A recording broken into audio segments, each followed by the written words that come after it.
Hi guys, मैं तान्या और आपका स्वागत है एक और न्यू वीडियो में। हर दिन की शुरुआत छोटी सी आदत से होती है। बेड बनाना सिर्फ रूम साफ करना नहीं बल्कि एक डिसिप्लिन माइंडसेट बनाना होता है। और न्यूज़पेपर पढ़ना सिर्फ खबरें जानने के लिए नहीं बल्कि देश और दुनिया के डेवलपमेंट्स को समझने के लिए होता है। आज की करंट अफेयर्स में एक मुद्दा चर्चा में है, जहाँ कुछ रिलीजियस इंस्टीट्यूशंस के कॉन्टेक्स्ट में एंट्री और एक्सेस को लेकर बात हो रही है। एक्सपर्ट्स इस डिस्कशन को कॉन्स्टिट्यूशनल वैल्यूज और सेक्युलरिज्म और फ्रीडम ऑफ रिलीजन को फ्रेमवर्क में देख रहे हैं।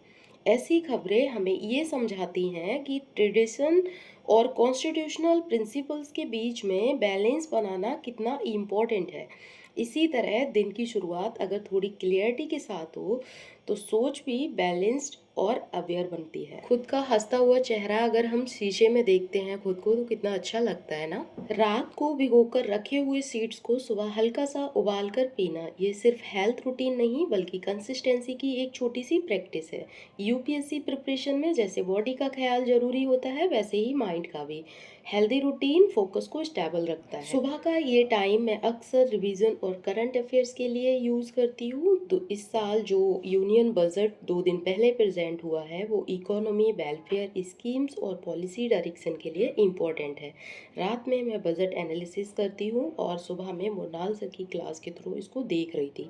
बजट को सिर्फ मेंबर्स के तौर पर नहीं बल्कि यूपीएससी पर्सपेक्टिव से समझना जरूरी होता है, जैसे physical discipline, social sector allocation और लॉन्ग टर्म इकोनॉमिक विजन। ऐसे small daily efforts, healthy habits और रेगुलर एनालिसिस ही प्रिपरेशन को सस्टेनेबल बनाती है।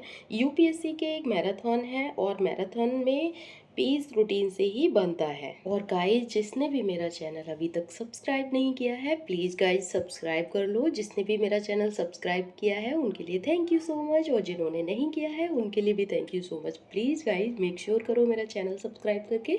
और अगर आपको कोई भी क्यूरी हो मेरे से यूपीएससी से रिलेटेड प्लीज़ कमेंट डाउन कर दो, या फिर आप ऐसा भी कर सकते हो, मैं डिस्क्रिप्शन में इंस्टा आईडी मेंशन कर दूंगी, आप वहाँ पे मुझे डायरेक्ट डीएम भी कर सकते हो, मेल भी कर सकते हो, ऐसा नहीं है। अगर कोई इम्पोर्टेंट है तो आप मेल भी कर सकते हो और मैं मेक श्योर करूँगी कि 100% आपको रिप्लाई करूँ और आपको रिप्लाई मिलेगा। पढ़ाई करते करते थोड़ी देर बाद मुझे भूख लग जाती है, तो ये एक अच्छा रिमाइंडर होता है कि बॉडी को इग्नोर नहीं करना चाहिए।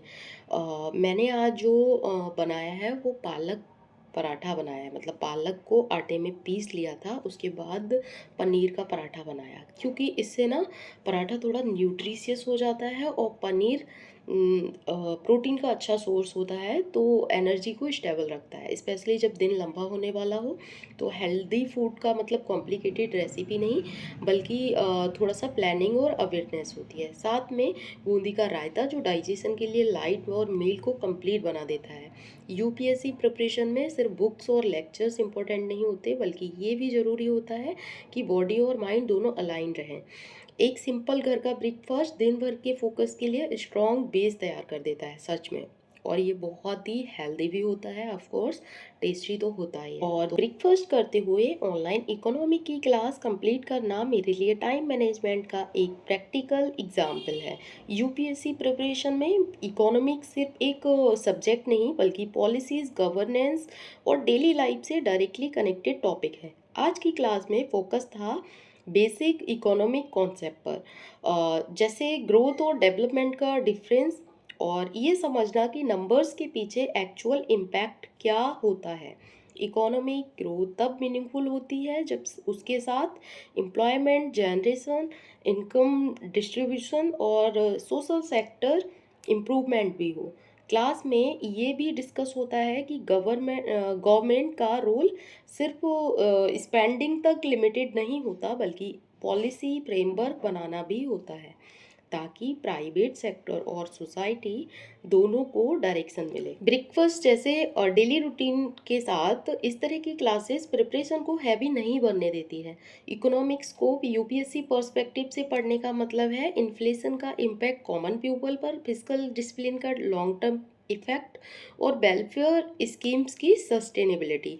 ऑनलाइन क्लासेस का एक एडवांटेज ये है कि मैं कॉन्सेप्ट्स को अपने फेस पर रिवाइज कर पाती हूँ, यूपीएससी एक लॉन्ग टर्म जर्नी है और ऐसी स्मॉल हैबिट्स जैसे रूटीन के साथ कंसिस्टेंट स्टडी इस जर्नी को मैनेजेबल बना देती है। और पता है, मैं वॉइस ओवर करती हूँ, इससे बहुत टाइम किल होता है सच में।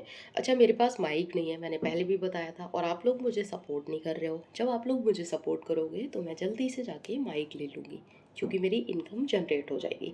और माइक होता है हमारे पास तो क्या रहता है कि मैं सामने से बोल पाऊँगी, तो जो बैकग्राउंड साउंड होती है वो ज़्यादा इन्वॉल्व नहीं होती है। और ऐसे क्या होता है, पहले वीडियो रिकॉर्ड करो, फिर उसके बाद वॉइस ओवर करो, तो समझ लो टाइम कितना किल होता है।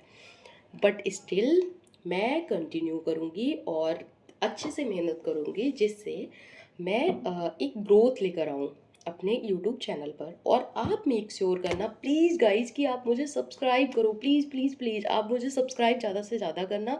और आप मेरी वीडियो को बीच में स्किप मत करना, एटलीस्ट अगर वीडियो ओपन कर रहे हो तो लास्ट तक ज़रूर जाना। और काफ़ी लोग मुझसे जानना चाहते हैं कि मैंने क्लासेस कंप्लीट कहाँ से किए हैं और किस कोचिंग से किए हैं, और मैं अभी कैसे पढ़ाई कर रही हूँ। तो मैं आपको थोड़ा सा बीच में ब्रेक लेकर बता देती हूँ। मैंने संस्कृति आईएएस से अपनी क्लासेस कंप्लीट की हैं, जो मैंने वहाँ से फाउंडेशन लिया था और उसमें मेरी जीएस की क्लासेस कंप्लीट हो गई। और उसके बाद 2 से ढाई साल मेरी क्लासेस चली थी, उसको मैंने कंप्लीट किया प्रॉपर विद नोट्स। और बीच बीच में टेस्ट होते थे, वो भी मैंने वहाँ जाकर दिए थे। और उसके बाद अब मैं क्या कर रही हूँ, सिर्फ और सिर्फ सेल्फ स्टडी कर रही हूँ, क्योंकि मेरे पास प्रॉपर नोट्स हैं और सारी मतलब सारे सोर्सेज अवेलेबल हैं मेरे पास। और जो टेस्ट होते हैं वो मैं बाहर से भी परचेज कर लेती हूँ। मैंने टेस्ट सीरीज़ भी ज्वाइन की है, मैं उसको भी जाकर देती हूँ, उससे हमें काफ़ी हेल्प मिलती है। तो अगर आपको ये भी जानना है कि मतलब कोचिंग अच्छी होती है या नहीं, हमें कोचिंग करना चाहिए या नहीं करना चाहिए, तो आप मुझे जब तक कमेंट करके नहीं बताओगे तब तक मैं आपको नहीं बता पाऊँगी। तो आप मेक श्योर करो कि कमेंट करना है आपको और मुझसे पूछना है, और मैं आपको पक्का बताऊँगी, प्रॉमिस। और मैंने दृष्टि आईएएस से भी क्लासेस कंप्लीट की हैं। कुछ सब्जेक्ट्स मैंने वहाँ से किए थे संस्कृति आईएएस से, और कुछ जो मेरा ऑप्शनल है और बाकी टेस्ट सीरीज़ वगैरह है वो मैंने दृष्टि से की थी। और एक दो और भी सब्जेक्ट थे जिनको मैंने स्पेशली इधर ज्वाइन किया हुआ था दृष्टि में। दोनों से ही किया है मैंने। और जैसे संस्कृत की आईएएस की फैकल्टी भी टॉप है पढ़ाने में, बहुत अच्छे टीचर्स हैं, और ऑफकोर्स दृष्टि के भी हैं। तो मैंने दोनों से किया, बट अभी फ़िलहाल मेरी काफ़ी टाइम से क्लासेस कंप्लीट हो गई हैं और अभी मैं सेल्फ स्टडी कर रही हूँ। जितना हो सकता है मैं खुद से पढ़ती हूँ, क्योंकि सारे सोर्सेज अवेलेबल हैं मेरे पास। और हाँ, अगर आपको ये भी जानना है कि ये कहाँ पर है, तो ये मुखर्जी नगर में क्लासेस हैं। पहले मैंने वहीं रहकर कंप्लीट की थी, अब मैं मुखर्जी नगर नहीं रहती हूँ, मैंने लोकेशन चेंज कर दी है। अब वो थोड़ा सा पर्सनल परसेप्शन है, उसको मैं शेयर नहीं कर सकती कि मेरी लोकेशन कहाँ पर है। पढ़ाई के बीच में थोड़ा सा ब्रेक लेना भी प्रिपरेशन का ही हिस्सा होता है। आज मैं अमरूद खाते हुए बजट की क्लासेस देख रही हूँ। अमरूद जैसे सिंपल फ्रूट्स एनर्जी को एक्टिव रखते हैं, जो लॉन्ग स्टडी आवर्स में काफ़ी हेल्प करता है। 2 दिन पहले जो यूनियन बजट प्रेजेंट हुआ है वो यूपीएससी के लिए सिर्फ एक करंट अफेयर्स नहीं, बल्कि मल्टीपल पेपर से डायरेक्टली कनेक्टेड टॉपिक है।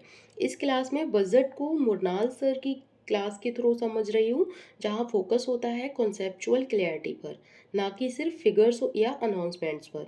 बजट एनालिसिस में इम्पॉर्टेंट होता है ये देखना कि गवर्नमेंट की प्रायोरिटीज़ क्या हैं, जैसे capital expenditure, social sector spending और फिजिकल डिफिसिट का ट्रेंड। यूपीएससी पर्सपेक्टिव से बजट को समझने का मतलब है इकोनॉमी का लॉन्ग टर्म विजन, वेलफेयर और ग्रोथ के बीच बैलेंस और पॉलिसी कंटिन्यूटी। इस तरह के स्मॉल मोमेंट्स हेल्दी स्नैकिंग के साथ फोकस्ड डेली स्टडी प्रिपरेशन को सस्टेनेबल बनाते हैं। यूपीएससी एक एग्ज़ाम नहीं, एक प्रोसेस है, जहाँ कंसिस्टेंसी और अंडरस्टैंडिंग दोनों इक्वली इम्पॉर्टेंट होती हैं। 2 दिन पहले मैंने एक हेयर ड्रायर परचेज किया था ऑफलाइन, वो ख़राब हो गया, तो उसके रिप्लेसमेंट के लिए बाहर जाना है। साथ ही जो शर्ट मैंने परचेज की थी उसका साइज़ बड़ा आ गया, तो उसको भी चेंज करना है। उसके लिए मैं रेडी हो चुकी हूँ और बाहर भी निकल चुकी हूँ रूम को लॉक करके।